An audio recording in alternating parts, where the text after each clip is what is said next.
సంక్షేప రామాయణంలోని 51వ శ్లోకం. అనాదృత్యతు తద్వాక్యం రావణః కాలచోదితః జగామ సహమారీచః తస్యాశ్రమ పదం తదా.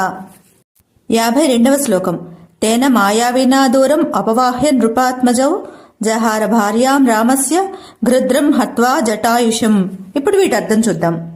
మనకి భవిష్యత్ కాలంలో ఏదైనా ఇబ్బంది రాబోతోంది అంటే మన బుద్ధులు కూడా దానికి తగ్గట్టే నడుస్తాయి.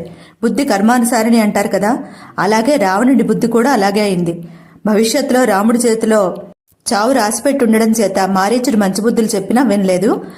మారీచుడితో కలిసి రాముని ఆశ్రమానికి వెళ్లి ఆ మారీచుడి చేత మాయ చేయించి, మనకు తెలుసు బంగారులేడి రూపం ధరింపచేసి దాన్ని వెంటాడుతూ రామలక్ష్మణులు దూరంగా పోయేలా చేసి అడ్డొచ్చిన జటాయు అనే గద్దను చంపి రాముని భార్య అయిన సీతను అపహరించాడు రావణుడు అని వాల్మీకి మహర్షితో నారద మహర్షి ఈ శ్లోకాల్లో చెప్పారనమాట.